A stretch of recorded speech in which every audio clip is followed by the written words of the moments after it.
Verdun, 1916. Dans un trou d'obus, deux hommes que tout oppose. Raoul, soldat français, revanchard et un peu simple. Franz, soldat allemand, musicien et humaniste. Avec eux, un violoncelle.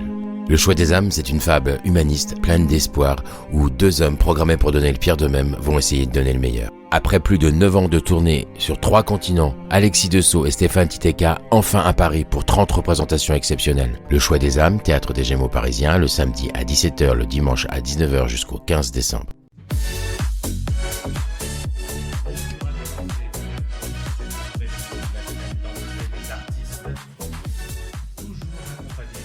Cher chroniqueur Clara qui a fait son baptême du feu mardi dernier. Aujourd'hui. Ben oui, mais on est content que tu reviennes, tant que tu fais pas ce que je n'aime pas. Et tu sais très bien de quoi je parle. Sacha est toujours là. Comment va Sacha ? Très très bien. Ça va depuis mardi ? Nickel. Voilà. Zach est de retour. Comment va Zach ? Oh Nadir, comment ça va ? Ben ça va, oui, incroyable. je suis là, oui. Oui, donc en fait, j'explique que Zach se fout de ma gueule parce que sur l'émission de mardi dernier, je suis arrivé tard parce que j'étais coincé dans les bouchons. Voilà. Donc il se fout de ma gueule. Oh, qu'est-ce qu'on a ri Oui. T'essayes d'imiter qui là en Je fait. sais pas, je suis fatigué. Oui, mais Voilà. j'ai pas trouvé non plus. Et aujourd'hui, nous recevons Lenny Coindo et Jérémy Hamon pour parler d'Alice Guy, Mademoiselle Cinéma, une pièce écrite et mise en scène par Caroline Rennert qui ne pouvait pas être avec nous ce matin, mais que l'on embrasse très fort et qui se joue en ce moment au théâtre Le Funambule Montmartre les lundis et mardis. Comment ça va, Lenny et Jérémy ? Bah écoute, ça va bien. Ouais. Très bien.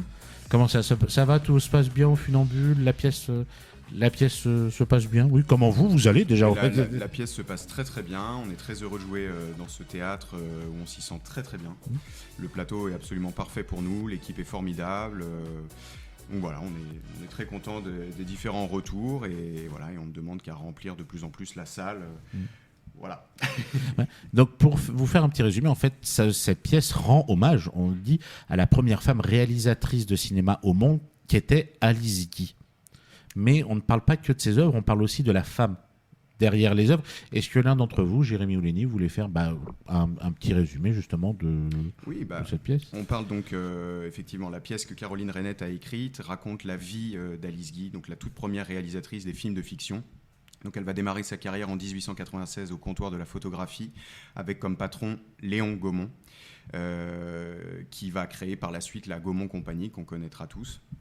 Et donc effectivement, on va retracer la vie d'Alice Guy, donc ses débuts à Paris, où elle va commencer à réaliser des petits courts-métrages qui vont propulser en fait la société Gaumont très très haut. Et puis très rapidement, en 1907, elle va partir vivre aux États-Unis avec son mari, Herbert Blaché. Elle va construire le premier studio aussi moderne. Il n'y en aura eu aucun avant et depuis aucun autre dirigé par une femme. Donc elle est la première femme réalisatrice, première femme à avoir eu un tel studio aux États-Unis. Elle va avoir une carrière monumentale là-bas, mais malheureusement, elle va avoir une fin quelque peu tragique puisque son mari va faire capoter les choses. Et économiquement, voilà, ça va être dramatique. Elle va revenir en France et malheureusement, elle sera totalement disparue, méconnue du grand public et même de ses pairs. C'est vrai que, pour dire réellement les choses, je n'avais jamais entendu parler de cette femme, d'Alice Guy, avant donc, pour expliquer un petit peu, c'est le 3e spectacle de la compagnie Étincelle que j'ai vu. Le premier, c'était au Lucernaire, c'était Légende d'une vie. Il y a eu le Misanthrope également, dans lequel tu étais déjà, Jérémy d'ailleurs. Et Alice Guy est le 3e. Et c'est vrai que lorsque j'ai découvert ce spectacle, je ne connaissais absolument pas cette femme. C'est grâce à vous que j'ai découvert qui était Alice Guy. Donc, en dehors du côté théâtral, il y a vraiment un bel hommage rendu à cette femme qui était, on est d'accord, tombée un petit peu dans l'oubli. Ah, complètement. Jusqu'à il n'y a pas si longtemps. En fait, elle est tombée vraiment dans l'oubli du très grand public.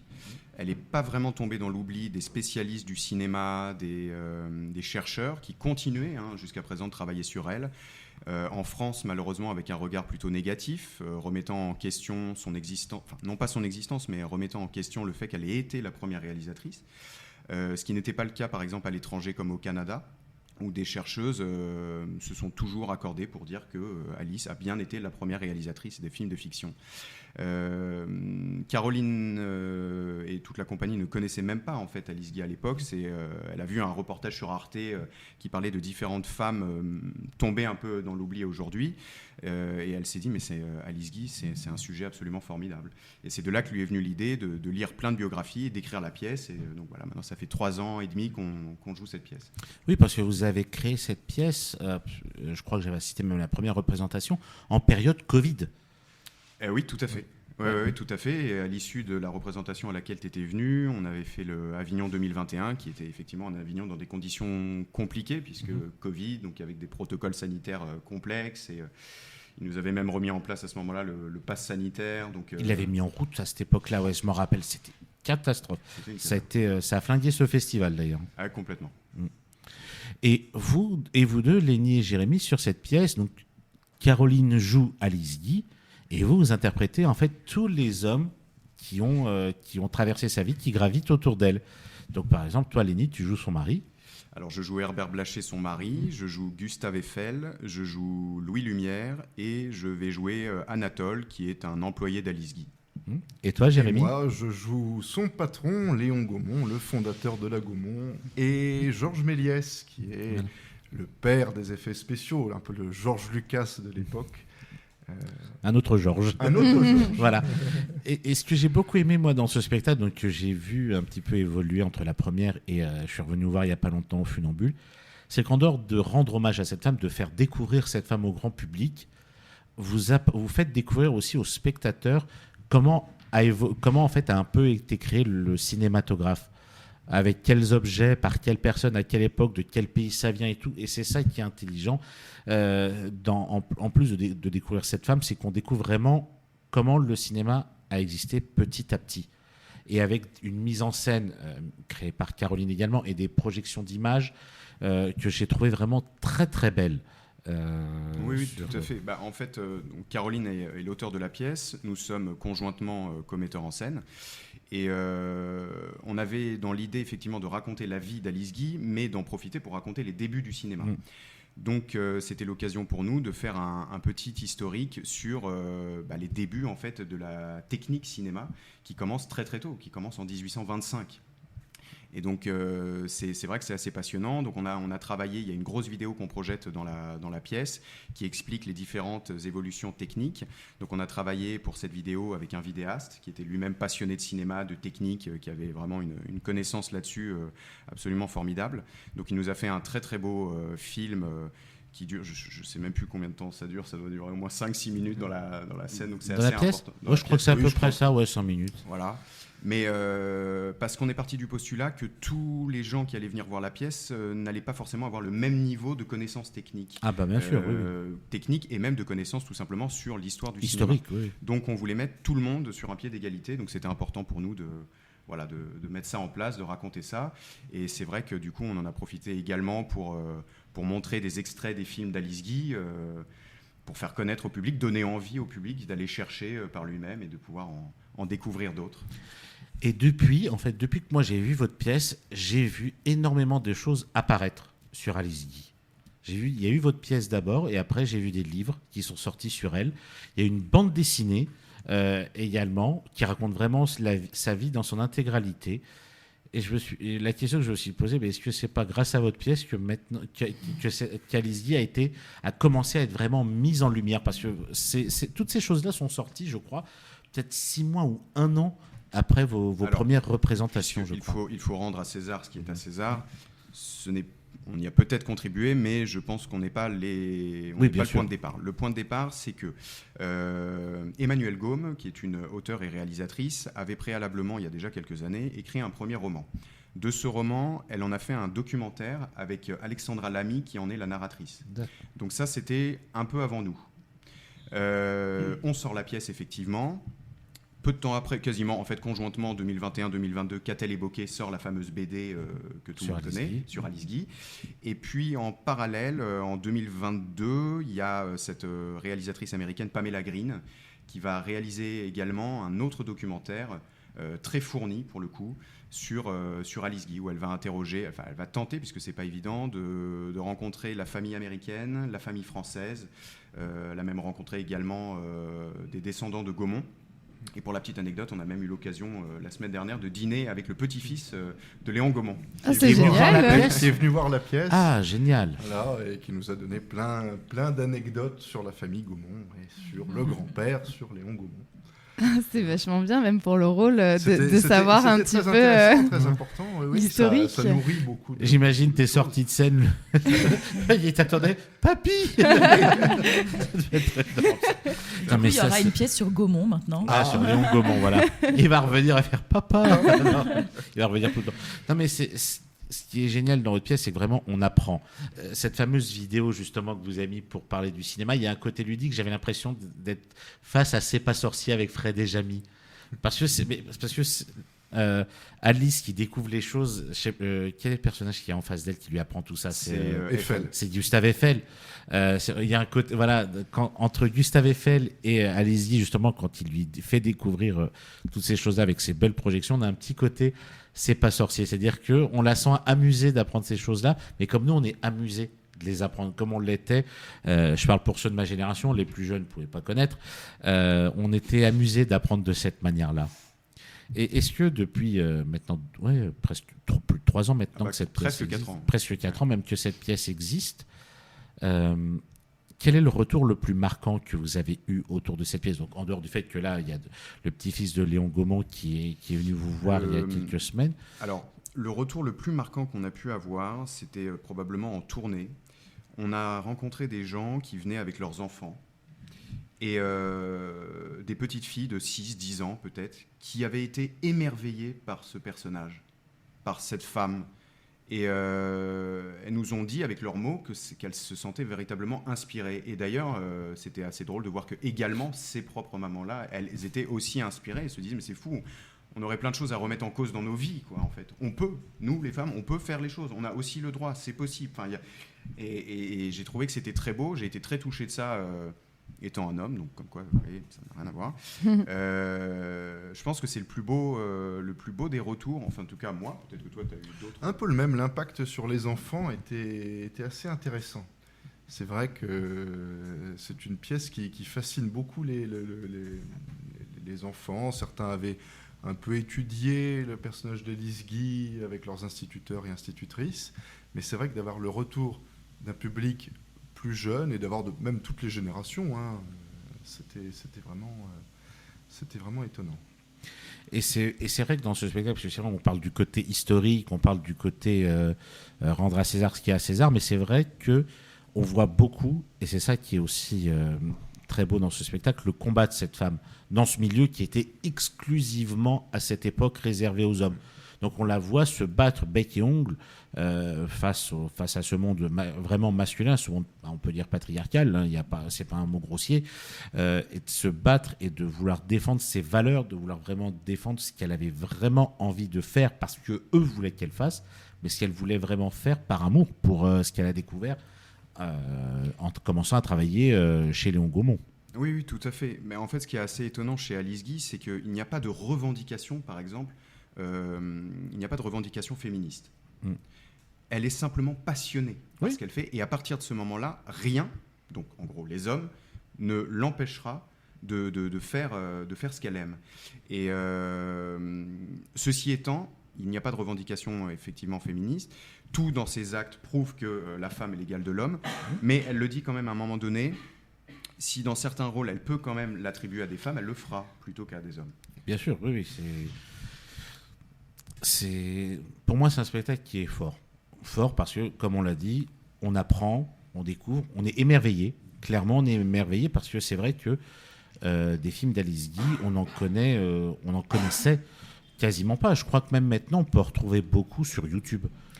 Oui, tout à fait. On peut les retrouver d'ailleurs en très bonne qualité sur YouTube, mais sur les 1000 films qu'elle a réalisés. Ah, 1000 quand même. Oui, Ouais. entre les petits courts-métrages du début de sa carrière en France, puis ensuite les moyens longs-métrages aux États-Unis. Oui. Elle en a réalisé 1000 effectivement. Et il n'en donc- reste qu'une centaine aujourd'hui, même pas, à peine. Ouais, donc Mais parce c'est que vraiment- les autres ont été détruits. Les pellicules ou- ont brûlé. C'était une époque où les pellicules prenaient très vite feu. Oui. Et donc, ça, malheureusement, c'est le cas pour beaucoup d'autres réalisateurs, réalisatrices, hein, que les films soient soit en très mauvais état, soit totalement disparus du fait des incendies. D'accord. Oui, Méliès, par exemple, Le Voyage dans la Lune, on a Le Voyage dans la Lune par les copies du film, mais les originaux ont complètement disparu. D'accord, mais de ce que j'entends, cette pièce, en plus, c'est quelque chose qui parle aussi à toutes les femmes, mais que ce soit de toutes les générations, celles qui sont déjà à un stade où elles ont des enfants, elles ont accompli des choses et elles ont des rêves et elles peuvent s'inspirer de Alice Guy, et même celles plus jeunes qui se lancent, par exemple comme moi qui me lance et qui a envie de réussir comme Alice Guy parce qu'elle est passionnée, quoi. Oui, oui, tout à fait. Mais c'est vrai que c'est ce qui nous a, c'est ce qui a d'abord plu effectivement à Caroline en découvrant petit à petit, en cherchant à connaître un peu cette femme. Alors, ce qui est assez drôle, c'est qu'elle a écrit sa biographie, Alice Guy, dans laquelle elle est relativement avare d'informations, mais on peut quand même décrypter que c'est effectivement une femme de caractère. Mais c'est une femme de son époque, donc avec les valeurs de son époque. Et c'est en ça qu'on affirme que c'est pas non plus une femme qui se revendique féministe, mais simplement voilà, ses actes, comme je disais tout à l'heure, prouvent que elle l'est forcément de fait, c'est induit. Et c'est vrai que oui, c'est assez fou de voir que beaucoup de personnes, beaucoup de jeunes femmes, beaucoup de femmes moins jeunes aussi se retrouvent dans ce personnage-là. Et après cette belle, parce que, comme je dis, moi je vois le spectacle évoluer, donc le voir sur la belle salle du Funambule Montmartre, c'est très beau et pour moi c'est amplement mérité. Après ce petit passage au Funambule, qu'est-ce qui va se passer pour Alice Guy ? Il va repartir un peu en tournée ou On termine le 10 décembre et le 12, le 12 ou le 13, on est en tournée encore à la Talaudière pour terminer l'année. Donc la Talaudière, c'est à côté de Saint-Étienne. Ah d'accord, je connais Donc, voilà, pas. on a 2 représentations là-bas pour clôturer l'année 2024. Ah, c'est génial. C'est génial, ouais. Alors moi j'ai un rêve fou pour Alice Guy, qu'un jour la pièce soit jouée dans les studios de la Gaumont. Mais ce serait incroyable. pour la dernière représentation d'Alice Guy dans les studios de la Gaumont. Ah, pour le symbole, ça serait... Ah, pour le symbole, ce serait énorme. Ce serait beau. Donc, Appelez le petit-fils. Voilà, donc dans les patrons de la Gaumont, si vous m'écoutez, si vous écoutez Speed Radio, faites venir ce spectacle. En plus, ça rend un bel hommage, hein, d'ailleurs, au studio de la Gaumont, parce qu'on les voit se créer durant cette... émission, durant ce spectacle, cette émission, c'est nous, ce spectacle, c'est eux. Donc, je rappelle, Alice Guy, Mademoiselle Cinéma, au Théâtre Le Funambule Montmartre, ça se joue les lundis et mardis à 19h ou 21h en alternance. Donc, regardez bien sur le site du Funambule Montmartre les horaires pour surtout ne pas vous planter. Nous allons marquer notre première pause musicale. Je vous rappelle qu'il y a toujours le jeu concours Speed Radio pour gagner une Nintendo Switch. Pour cela, répondez à cette question. Quel est le slogan de Speed Radio ? Petit 1, on vous dynamise. Petit 2, on te fatigue. Envoyez Speed au 7 14 15 et répondez par 1 ou 2. Le tirage au sort aura lieu le 19 octobre. Nous marquons une courte pause musicale et nous revenons dans quelques instants. À tout de suite. Et nous sommes de retour sur Speed Radio, toujours accompagnés de Jérémy et de Lénie qui viennent nous parler d'Alice Guy, Mademoiselle Cinéma, en ce moment au Funambule Montmartre. Toujours accompagnés de Clara, de Sacha et de Zach. Et vient de nous rejoindre Julie Cléry. Julie, bonjour. Bonjour. Julie, donc, pourquoi on a fait venir Julie ? Puisque avec Alice Guy, nous étions en plein dans le cinéma au théâtre. Et avec Julie, nous allons parler d'un court-métrage qui s'appelle... Une fille indignée. Alors, de quoi parle ce court-métrage ? C'est une relation toxique entre une mère et sa fille, mais en fait, en cours d'écriture, on s'est rendu compte qu'il s'agissait plutôt de secrets de famille dont on voulait traiter, et c'est sur fond d'avortement. Voilà. Donc sur des sujets très très forts. La comédie de l'année. Oui, non, les sujets très forts sont aussi les bienvenus. Voilà. Voilà. Featuring Danny Boone. Voilà. Oh, wow. Tu veux parler de la pièce que tu joues, toi, Clara, donc, voilà, c'est ça. Donc, voilà, on ne se moque pas, s'il vous plaît, des actualités des artistes. Et on ne fait pas d'acronyme, s'il te plaît. Merci. Merci, Clara. Alors, on va faire un petit quiz. Alors, je pense que c'est le quiz le plus tordu que j'ai dû inventer. Alors, c'est un quiz spécial Alice Guy. Mais en fait, dans les réponses, il y a Alice Guy. Ah, parce qu'il fallait réviser du coup. Non. En fait, non. Vous allez comprendre, c'est que donc, dans les réponses, il y a obligatoirement Alice Guy. Mais il y a quelque chose derrière. Et ce quelque chose, il faut le trouver par rapport à ce que je viens Rien de dire. compris. Alors, je vais donner un exemple tout con. N'hésitez pas, auditrices, auditeurs, à nous envoyer un petit SMS si Voilà. vous avez capté quelque chose. Oui. Attendez, Il y aurait une Nintendo je vais Switch. donner un exemple. Alors, pardon, j'ai pas encore ma fiche, pardon. Voilà, désolé. c'est super. N'hésitez voilà. pas à envoyer des messages. Alors, spécialiste des fourneaux. Alice Guy, du coup. Oui, mais il y a autre chose après. Ah, d'accord. Ok. Non, je l'ai pas. J'ai vraiment envie de répondre Cyril Lignac. Je Non, sais mais- pas pourquoi. Mais non, il y a Alice Guy, mais il y a quelque chose derrière. Ouais, mais on sait pas. Non, mais c'est pour ça que le spécialiste des fourneaux doit vous aider à le trouver. Alice Guy Lignac. Non Guy Savoie, le Alice Guy Savoie, voilà. Ah, c'est ça. Ouais, je l'ai pas dit. Guy Savoie, c'est un. Savoie et toi Guy Savoie, c'est. T'es mauvais. Voilà. Guy Savoie, Alice Guy Savoie, voilà. Ah, oui. d'accord. Non, tu Ça m'as va perdu très, très déjà. loin. C'est Voilà. bon, je vais arrêter. Spécialiste du foot. Alice Guirou. Alice Oh, Giroud, pas voilà. mal. Animé à la télé avec des vachettes. Guilux. Alice Guilux. Alice Guilux, voilà. Humoriste engagé et à la langue bien pendue. Alice Guy Bedos. Ouais. Putain, il est en non, forme, mais Jérémy. vous êtes- Ça, c'est les quiz de Jérémy Toine qui fait ça. En se quiz, voit. il est Il est imbattable. très bon, ouais. Chanteur à guitare à chanson longue durée. Alice Guy Béard. Non, Mais vous êtes en train de vous faire Excellent. laminer par Jérémy, Non, en Non, fait. mais hein. tu lui as donné les réponses. Je, avant, je quoi. précise que je n'ai pas rédigé le quiz. avec Oui, le- voilà. Non, mais il est au taquet. Mais vous êtes mauvais. Vous avez Je- le même esprit tous les deux. Ouais, aussi, mais hein. je ne dis rien à Julie parce qu'elle vient d'arriver. Il faut qu'elle rentre dans le mood de l'émission. Mais vous, qui êtes là quand même depuis un petit moment, vous êtes mauvais. Et clairement, vous êtes mauvais. Écrivain célèbre. Alice Guy de Maupassant. Bien, Clara. Quelle faillotte. Voilà. Joueur de tennis. Alice Guy Forget. Ouais. Oh, j'avais pas. On connaît pas ces gens. Voilà. Si, vous connaissez. Journaliste. Alice Guigui. Pas, j'en sais rien, je tente des trucs. Alice Guillaume Meurice. Ah, ça aurait pu, mais j'ai pas. Ah, ça elle a aurait Ah été- ouais. Allez, Ah, est-ce que je peux gagner Mais 10 bien points grâce à Alors cette là, réponse pour celle-là, t'as 10 points d'office. Elle est Ouais, pas bon, mal, un celle-là, bonus. je te jure, on la valide. Mais c'est pas ça, je pensais, mais on la valide, elle est encore mieux que ma réponse. Non, personne n'a. Alice Guy Carlier. Ah oui, c'est vrai qu'il y avait Guy Carlier, ouais, c'est vrai. Bon, on peut donner le point à Jérémy. Bon, moi, j'avais Alice Guy Lagache. Ah, ouais. Ouais. Alors, Bah, désolé, je préfère Guillaume Meurice. oui. Moi aussi. T'as eu 10 points, ça va. T'as presque le même nombre de points que Jérémy avec une réponse. Voilà. Alors, celle-là, j'ai un peu honte. Faisait peur dans l'Est parisien. Oh là là, Alice Guy Georges. Alice Guy Georges. Ah, mais elle est au taquet, Spécialiste des blagues de beauf. Alors ça, il y a peut-être que ceux de ma génération. Alice Guy Montagnier. Ah, voilà. Moi, j'en ai un. Super. C'est Alors. génial. Blague de beauf, il est là. T'inquiète. Crooner et comédien. Alice Guy Marchand. Voilà, ouais, un grand comédien qui nous a quittés il n'y a pas si longtemps que ça. D'ailleurs, il avait quel âge? Il avait 98 ans, je crois, quand il est décédé. Ouais. C'est un très grand monsieur.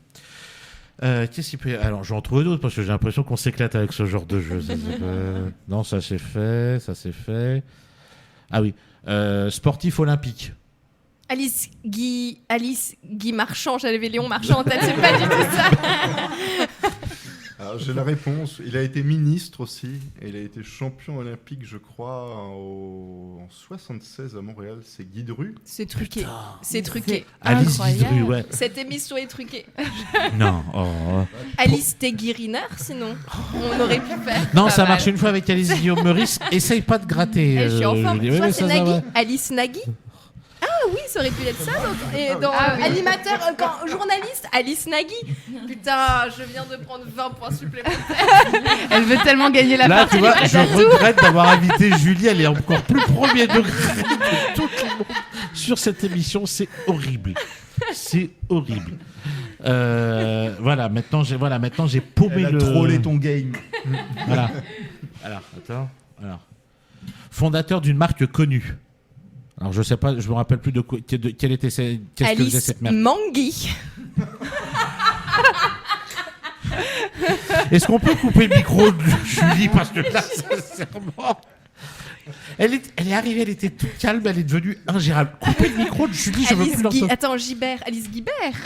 Non, C'est pas ça? non, Gibert, ça peut. non, là c'est vraiment Alice Guy quelque chose. Il y a un nom derrière. Comment tu dis? Non. Non, vous avez pas. Ah, peut-être Alice Guy-Hockey si on est dans l'immobilier. Ah non, j'ai pas pensé à ça. Ah ouais, spécialiste de l'immobilier, mais j'avais pas pensé. Ou ouais. alors Alice Guy de Graines. Mais c'était ça, c'était Alice Guy de Graines. Ah, Mais monsieur, vous êtes une IA ou pas? Comment ça se passe? Alors, on terminera sur celui-là, qui est historique également, militant communiste. Alice Guy Debord. Non. Non. Il a beaucoup de rues, de collèges, de lycées à son nom. Alice Guy Moulin. Alice Guy Moquet. Alice Guy Moquet, merci Jérémy, et moins 10 points pour Julie.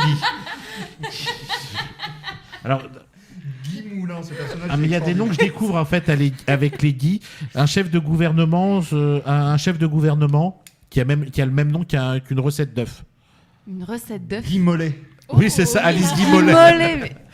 Voilà. Donc, on peut clairement dire que c'est une victoire écrasante de Jérémy. Hein. On va mettre Lenny avec, face aux losers et aux artistes de mauvaise foi. Donc, Julien est dégoûtée. T'as dit ils sont gagnants, elle a fait non. C'est une Ah, blague. mais en fait, elle a joué sa vie, Julie, sur ce truc-là. Nous allons entendre, avant de rentrer dans le vif du sujet avec le court-métrage que Julie est venue représenter, sur le top 5 de notre cher Sacha. Que voir au théâtre, en dehors de Alice Guy, bien entendu. Et oui, parce que ça suffit maintenant, il n'y a pas que le cinéma dans la vie. Hein. Parce que c'est bien beau ce grand écran noir, mais moi je veux voir des gens sur scène. En plus, le vrai gros avantage du théâtre, il faut enfin le dire au grand jour, c'est qu'il n'y a pas ton voisin de droite qui bouffe des pop-corn pendant que tu essayes de suivre l'histoire. Et ça, je suis désolée, mais ça n'a pas de prix. Donc cette semaine, si vous voulez éviter le serial mastiqueur à côté de vous, voilà 5 recommandations de spectacles à découvrir. Ma première recommandation, c'est un spectacle qui tourne depuis des années et qui est à nouveau à l'affiche à Paris. C'est la géniale pièce de Mélodie Mouret qui s'appelle Les Crapauds Fous et qui joue actuellement au Théâtre de la Renaissance. C'est d'ailleurs la pièce qui a propulsé Mélodie Mouret au rang de superstar des théâtres privés parisiens. Dans cette pièce, on est propulsé en Pologne pendant la Seconde Guerre mondiale. 2 médecins montent une immense supercherie pour sauver la vie de centaines de juifs de leur village. Et le mieux dans tout ça, c'est que cette histoire est tirée d'une histoire vraie.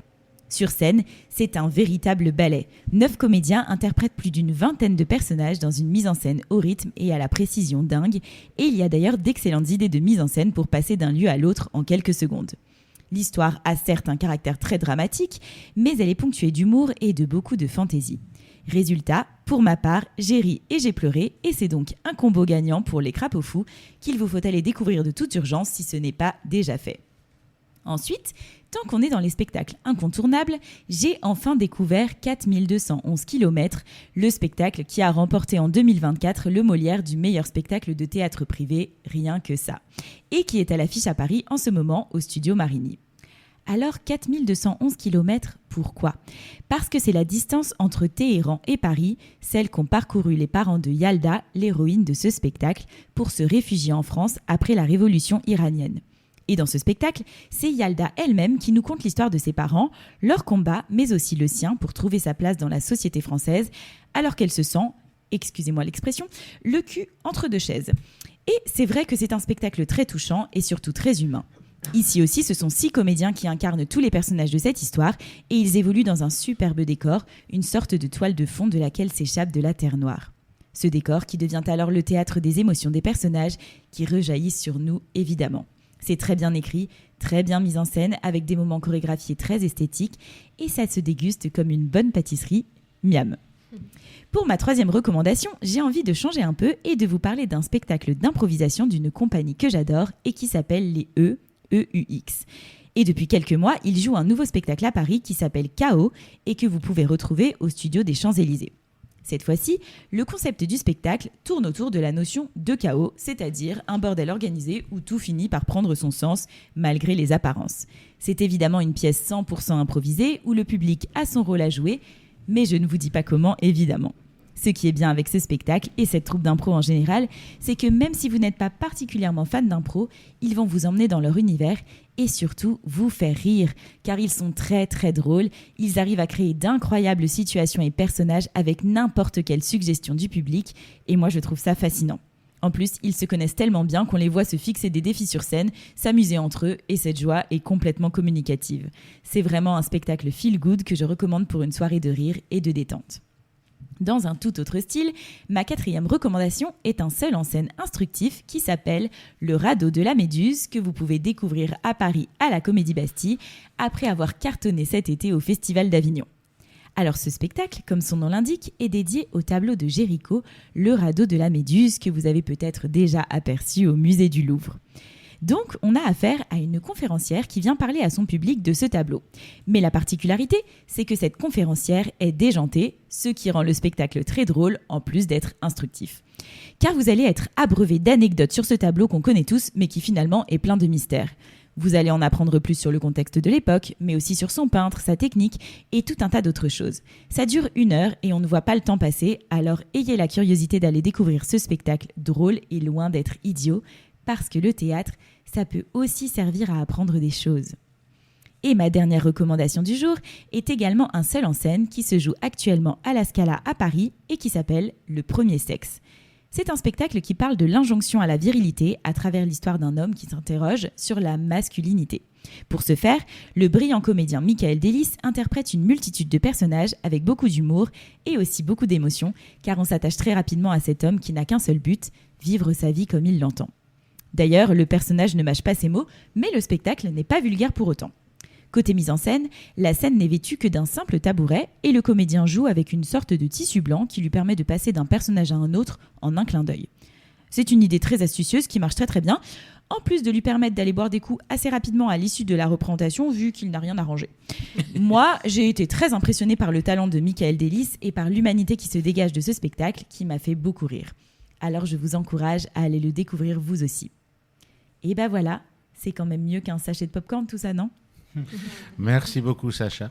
Alors je vais rajouter 2 pièces moi, dans ton top 5 que j'ai vu et que j'ai beaucoup apprécié. Au Théâtre Fontaine, Mon jour de chance, la nouvelle pièce de Patrick Hautecoeur et Gérald Sibleras avec Guillaume de Tonquédec, qui est une belle comédie mais très intelligente, qui est dans un style assez différent de ce qu'a fait, de ce qu'on fait, puisque c'est pas la première fois qu'ils écrivent ensemble, Patrick Hautecoeur et Gérald Sibleras. Et la distribution est excellente. Guillaume de Tonquédec, Jean Franco, Loïc Legendre, Caroline Meyer et Lisiane Metz. C'est très drôle. En gros, c'est l'histoire d'un mec qui lance un dé parce que lui et ses amis lançaient ce dé pour prendre des décisions dans leur vie quand ils étaient ados, quand ils étaient plus jeunes.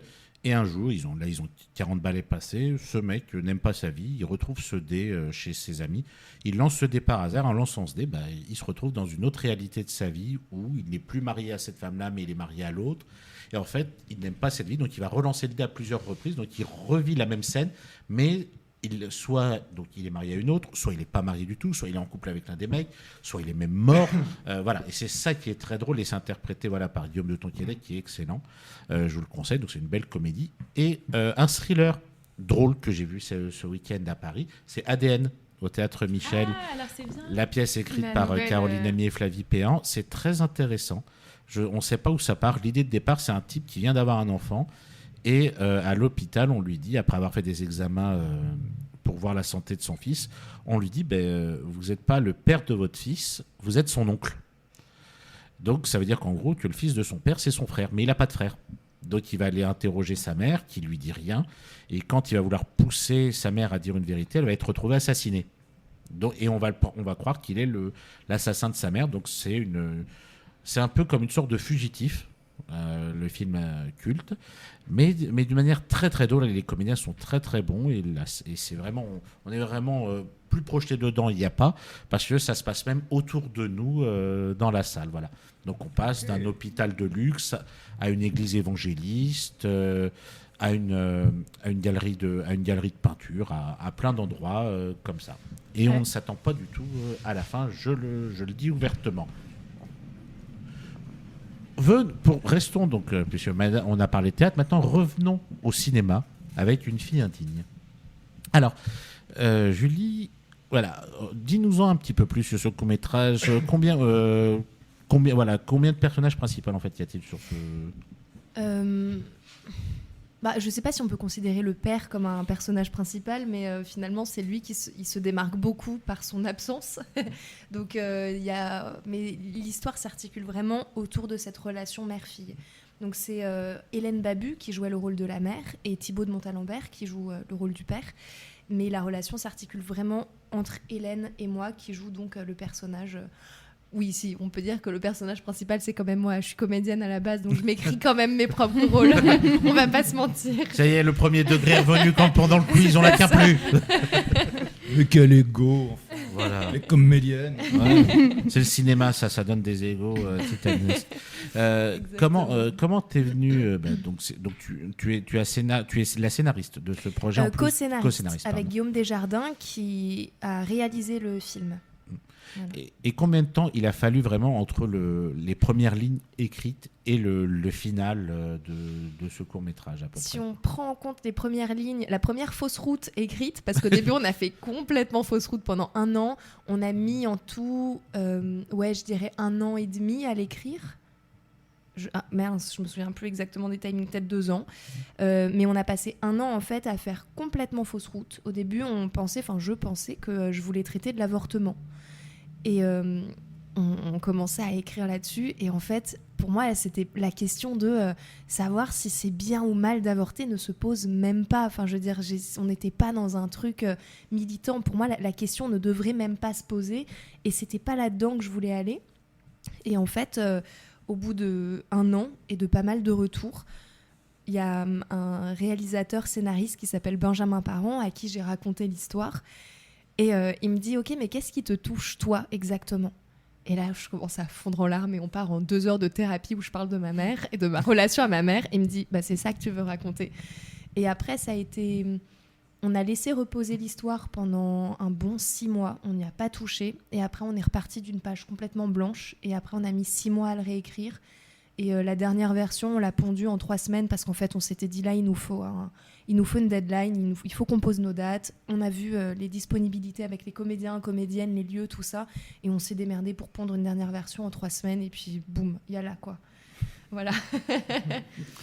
Et la réalisation, le tournage a duré combien de temps à peu près ? On a eu 8 jours de tournage, 5 jours dans le décor principal, qui est un appartement, le lieu où il y a le lieu de famille, et 3 autres jours dans des lieux un peu éparses, entre mon appartement, des lieux qu'on nous a prêtés gentiment. Voilà, premier court-métrage, Madame a des goûts de luxe, il y a trop de lieux. Ah, au moins, fait comme l'équipe d'Alizzy, on ne quitte pas la salle et on voyage à travers le monde et à travers les âges. Ah non, mais c'est le théâtre, c'est mieux. C'est mieux. Mon prochain projet, c'est un théâtre. On va pas commencer à opposer le théâtre au cinéma, ça va pas bien se passer. Je ne les oppose pas. La preuve, on parle de théâtre et de cinéma dans cette émission. On fait quoi depuis tout à l'heure ? On fait pas un poker. Bon, à part Jérémy qui nous a laminé sur un quiz. Et Julie qui l'a mauvaise parce que elle a essayé de mettre des réponses tordues. Tricher, c'est pas moi qui l'ai dit. Prochain projet de Julie, ce sera sur un quiz de théâtre. Voilà. Un quiz qui tourne mal. J'allais dire un court-métrage, un jeu de télé avec des quiz qui finit en massacre. Voilà. Et elle va jouer tout le monde en même temps. Comme ça, c'est ça que tu voulais raconter. Moi, je veux me prendre ma revanche sur Nadir, en fait. C'est ça. Non, mais c'est horrible. En fait, toi, c'est ta 2e émission. Ça, elle est en train de lui donner les pires mauvaises idées, en fait. Non, que de très bonnes idées. Oui, c'est ça. Et j'allais poser une question, mais j'ai complètement oublié. De la faute de Clara. Merci, Clara. De rien. Mais... Tu commences bien Non, on commence pas là, s'il vous plaît, on recentre le débat. Oui, recentrons le débat sur le spectacle Non, pas sur le spectacle d'Alice qu'on conseille toujours d'ailleurs, mais sur le court-métrage de Julie, Fille indigne. Voilà. La manière dont tu en parles, j'ai l'impression, moi de mon côté, que c'est aussi la vision qu'ont les gens sur cette histoire d'avortement qui est un peu mise en avant. Non ? Vous pouvez répéter la question ? Ma question était moins compliquée que mes quiz, j'ai l'impression. Alors, je vais redire la question, mais juste après notre pause musicale. À tout de suite. Et nous sommes de retour sur les dernières minutes de cette émission, toujours accompagnés de Lénie et de Jérémy pour Alice Guy, Mademoiselle Cinéma. toujours accompagné de Julie Cléry pour le court-métrage Fille indigne. Donc la question que je voulais poser avant la coupure pub qui n'était pas claire, mais c'est normal, c'est le matin, c'est lorsque vous avez écrit et tourné ce court-métrage, est-ce que vous vouliez mettre aussi en avant la manière dont les gens jugent le fait de vouloir, pour une fille, de vouloir avorter, que ce soit des amis, de la famille par exemple, au-delà de cette relation mère-fille autour de cet événement, bien sûr. Alors au début on pensait que oui, qu'on voulait mettre en scène ça, mais finalement à l'écriture on s'est rendu compte qu'on voulait pas que ce soit un sujet, parce que pour moi le débat n'est pas là-dedans.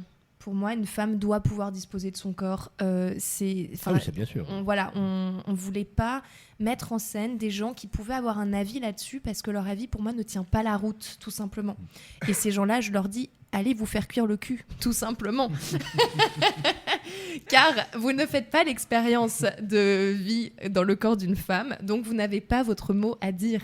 Donc j'ai un avis assez tranché sur la question, mais pour moi ça ne, enfin voilà, il n'y a pas de, il y a pas de débat, il y a plus de débat. Ah non, en fait, mais bien pour moi. sûr que non. Et Oui. donc dans le court-métrage, on voulait éviter justement cet écueil où on aurait pu laisser la place à un potentiel débat qui pour moi est vain, inutile et n'a pas lieu d'être. Et moi je pensais plus surtout entre la mère et la fille, plus dans ce sens-là, qui faisait que la relation... Alors, par rapport à ça, on voulait parler des non-dits, parce que la mère, on apprend que la mère elle-même s'est fait avorter quand elle était plus jeune, et n'en a pas parlé à sa fille au moment où sa fille lui révèle qu'elle va aller se faire avorter. Et donc on voulait pas parler de... En fait, on voulait parler des tabous, et effectivement des non-dits, et d'un tabou générationnel, quoi. Mais pas de ce qu'elle en fait exactement de cette information, pas de son jugement par rapport à ça. Je ne sais pas si c'est très clair, ma réponse. Si. Elle était plus claire que ma question, Okay. ça c'est sûr.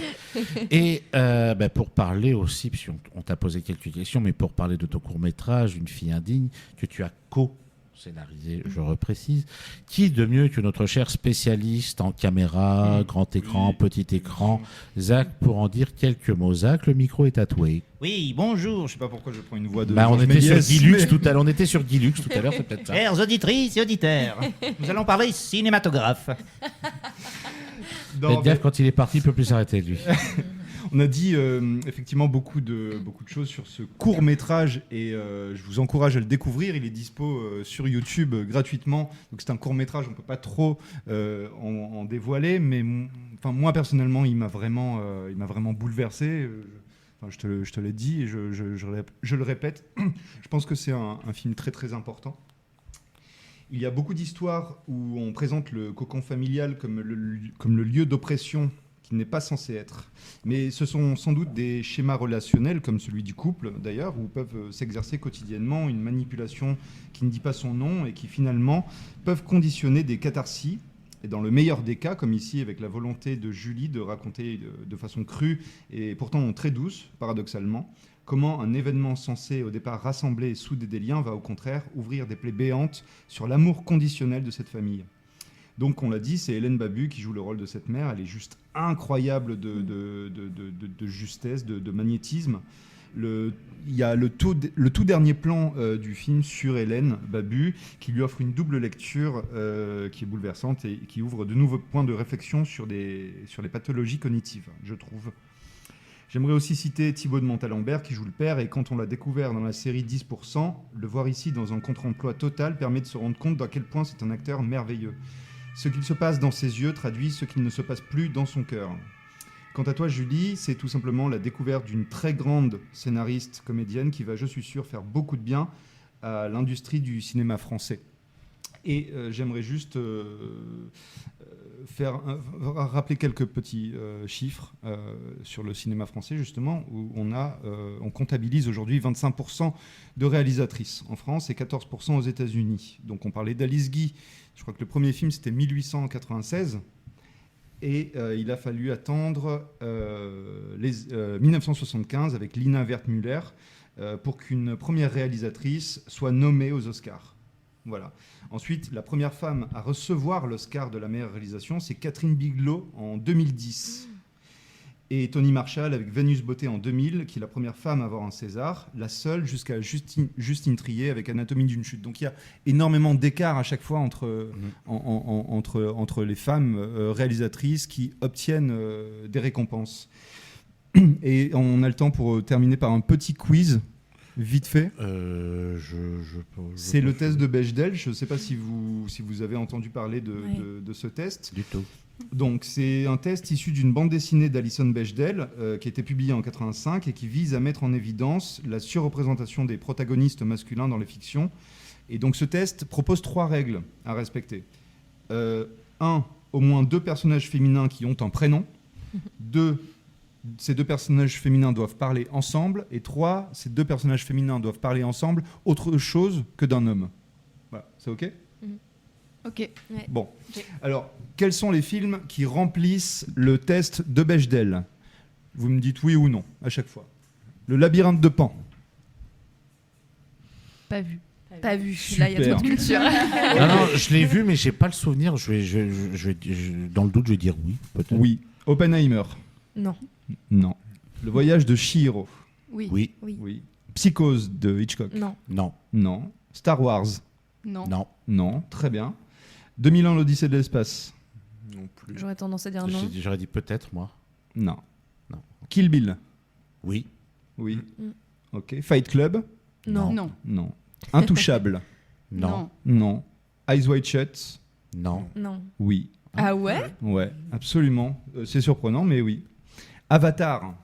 Oui. Non. Non. Attends, Avatar. Peut-être. Non, le 1. Le 1, j'ai pas vu le 2. Moi, je fais ça peut-être. Non, je dirais non. Non. Ah ouais. Starship Troopers. J'ai pas vu. Pas vu. Ok. Alice Hunger Guy. Games. Moi, c'est mon joker. Oui. James Bond. Non. Non. Non. Non. V pour Vendetta. Non. Non. Et je termine par Thelma et Louise. Oui. Oui. Oui. Voilà. Je vous encourage Pas à mal. regarder sur Internet les films qui remplissent ou non le test de Bechdel. C'est très surprenant. Et Eyes Wide Shut alors? Absolument. Ok. Ouais, absolument. Ça fait longtemps que je l'ai pas Kubrick, vu, il était- moi, ce film. Ouais. Pas vu. Ah ouais. Oh, il y a longtemps, mais il est vieux comme film. C'est un des derniers films de. C'est le dernier. C'est le dernier Kubrick, film de Kubrick, oui, d'ailleurs. Ce sont les dernières minutes de nos dernières secondes de cette émission. Il ne me reste plus qu'à remercier Lénie et Jérémy. Et on rappelle, allez voir Alice Guy, Mademoiselle Cinéma au théâtre Le Funambule Montmartre les lundis et mardis à 19h ou 21h. Regardez bien sur le site du théâtre. On vous conseille également de découvrir Une fille indigne, coécrit par Julie Cléry, ici présente et interprétée sur YouTube. On vous conseille également les 5 spectacles dits par Sacha. Allez au théâtre, allez au cinéma, allez vous éclater dans la rue, même quand il pleut. C'est le meilleur moyen de passer une bonne fin de semaine. Quant à nous, on se retrouve la semaine prochaine et on n'oublie pas qu'il y a toujours une Switch à gagner via Speed Radio jusqu'au 19 octobre en répondant à cette question sur quel est le slogan de Speed Radio. Alice Guy. 1, on vous dynamise. 2, on te fatigue. Alice Guy. 3, on se tait, Julie. Envoyez Speed au 7 14 15 et répondre par 1 ou 2. Le tirage au sort aura lieu le 19 octobre. Bonne fin de semaine à tous et on se dit à la semaine prochaine. Salut. Bye bye.